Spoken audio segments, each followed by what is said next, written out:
انہی کی محفل سنوارتا ہوں،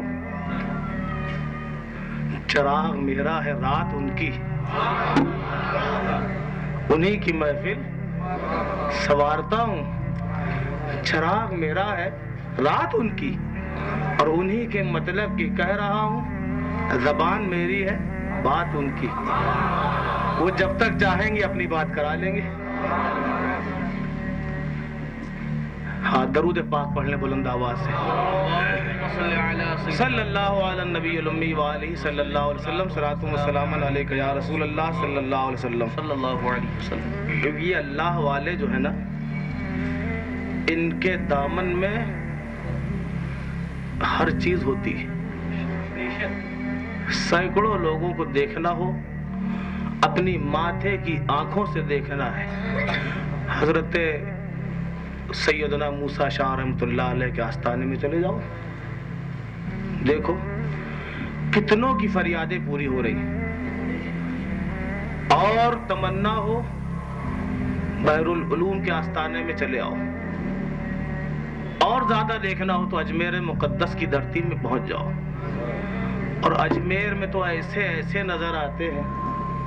حضرت میرے پیر و مرشد رحمۃ اللہ علیہ فرماتے ہیں، ایک مرتبہ میں پہنچا اور خواجہ اجمیر کے آستانے کے چاروں طرف ایک کالا،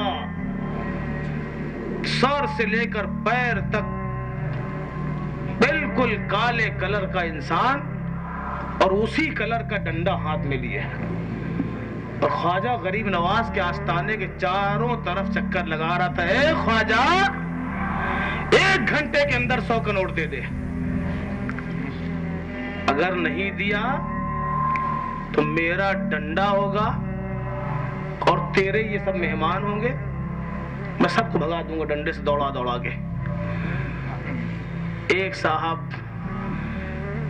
دور کھڑے تھے، معلوم کون، تھوڑی سی پہچان بس، امام حسین کی فاتحہ کا کھچڑا ہم کھاتے ہیں، پیٹ میں درد ان کے ہو جاتا ہے،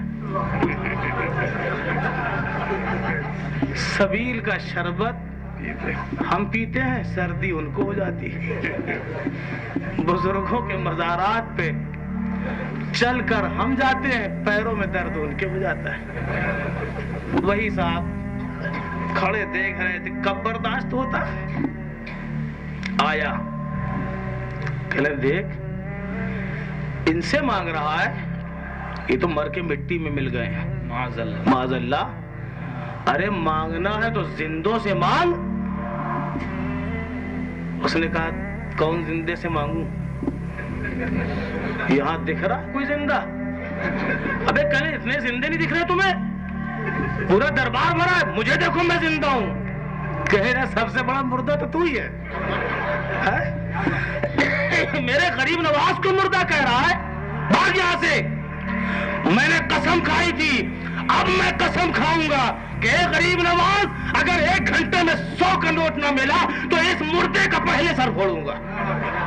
فوراً بھاگا، جا کے کنارے کھڑا ہو گیا، تماشا دیکھنے لگا۔ اچھا مکھی کی عادت جانتے ہو، اگر ناک میں آ کے مکھی بیٹھ جائے اور اس کو دھیرے سے ہٹا دو تو کیا کرتی ہے، گھومے گی پھرے گی، چکر لگائے گی، پھر وہیں آ جائے گی۔ یہ لوگ بھی اچھے چکر لگاتے ہیں۔ اعلیٰ حضرت بڑے پیارے انداز فرماتے ہیں کہ ان کے چکر لگانا اچھا ہے، کہتے ہیں جو تیرے در سے یار پھرتے، جو تیرے در سے یار پھرتے، در بدر یوں ہی خار پھرتے ہیں۔ ٹہلتا رہا، اور یہ رٹ لگایا ہے کہ خواجہ 1 گھنٹے میں 5 منٹ باقی، اے خواجہ 100 کا نوٹ دے دے، اور نہیں تو اس مردے کا کھوپڑا پھوڑنے کے لیے میں تیار ہوں۔ جب اس نے دیکھا کہ نہیں ملتا، فوراً جیب میں ہاتھ ڈالا، 100 کا نوٹ، ابے کہنے لے، یہ کیا دیں گے، قیامت تک مانگتا رہے گا تو نہ دیں گے، لے۔ جیسے ہی 100 کا نوٹ دیکھا، اس فقیر نے فوراً ہاتھ پکڑا، ایک ہاتھ سے نوٹ تھاما اور دوسرا ہاتھ اس کا پکڑا، کہنے واہ میرے خواجہ، ارے تو نے دلایا تو کس ظالم سے دلایا جو تیری کرامت کا قائل نہیں ہے؟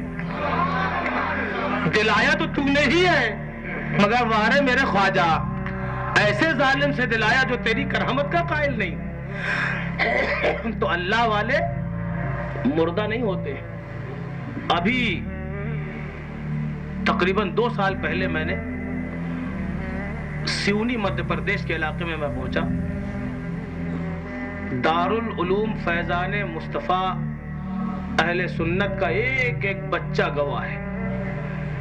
ایک غوث اعظم کا دیوانہ 200 سال پہلے انتقال کر گیا، قبر بن گئی، پرانی قبر۔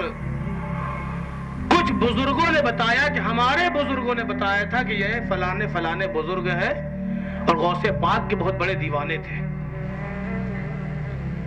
تھوڑا سا تعمیری کام چل رہا تھا، جیسے ہی قبر کا ایک پٹرا، ایک تختہ قبر کا جیسے ہی ہٹا تو تمام لوگوں نے دیکھا کہ جس اللہ کے ولی کو 200 برس پہلے دفنایا گیا تھا، آج بھی اللہ کا ولی ویسے ہی کفن میں لپٹا ہوا ایسے لیٹا جیسے ابھی ابھی اس کی لاش کو دفنایا گیا ہو۔ سبحان اللہ، سبحان اللہ۔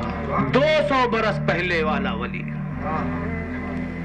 اور اللہ کے ولیوں کی زندگی آپ کے دماغ سے اور قریب ہو جائے کہ اللہ والے اپنی قبر میں زندہ رہتے ہیں۔ ایک مثال دوں آپ کو، سنیں گے؟ ذرا جھوم کے کہے درود پاک پڑھیں، اللہم صلی علی سیدنا و شفیعنا مولانا محمد مبارک وسلم، صلو علیہ صلاۃ و سلام علیک یا رسول اللہ۔ میں مولانا جواد صاحب سے کہوں کہ حضرت اس مقام پہ 2 گڈھے کھود دیجئے، چھوٹے چھوٹے گڈھے، اتنے بڑے بڑے گڈھے، ایک ادھر اور ایک تھوڑا سا ہٹ کے۔ گڈھے جانتے ہیں کہ نہیں؟ میں آپ کے سامنے پہلی بار آیا ہوں اور آپ مجھے پہلی بار دیکھ رہے ہوں گے۔ میں مولانا جواد صاحب سے بولوں کہ آپ 2 گڈھے کھود دیجئے۔ انہوں نے اپنے ساتھ 2 لوگوں کو لیا اور 2 گڈھے کھود دیے۔ پھر اس کے بعد میں نے کہا حضرت جو مٹی نکلی ہے اس مٹی کو ایک گڈھے میں ڈال دیجئے اور ایک اینٹ، پکی ہوئی اینٹ دوسرے گڈھے میں ڈال دیجئے اور دونوں کو بند کر دیجئے۔ انہوں نے ایسا ہی کر دیا، یہ بھی گڈھا بند کر دیا، وہ گڈھا بھی بند کر دیا۔ بند کرنے کے بعد میں نے کہا میں جا رہا ہوں، 1 سال کے بعد میں آؤں گا۔ جب میں 1 سال کے بعد آیا، میں نے مولانا جواد صاحب سے کہا حضرت جو گڈھے میں نے کھدوائے تھے اس کے اندر پہلے گڈھے میں جو مٹی آپ نے ڈالی تھی وہ مٹی مجھے نکال کر دے دیجئے۔ جیسے ہی مولانا جواد صاحب نے کھودنا شروع کیا، مٹی میں مل چکی تھی۔ انہوں نے کہا، ان کے ساتھیوں نے کہا مولانا تمہارا دماغ تو نہیں خراب ہو گیا ہے؟ ارے وہ مٹی جو تھی مٹی میں مل گئی، وہ کیسے ہم نکال کے دے دیں؟ ہم یہ بھی تمیز نہیں کر سکتے کہ کون سی مٹی ہم نے دفنائی تھی۔ پھر تھوڑی دیر کے بعد میں نے کہا اچھا وہ اینٹ نکال کے دے دیے۔ تو انہوں نے جیسے ہی گڈھا کھودا،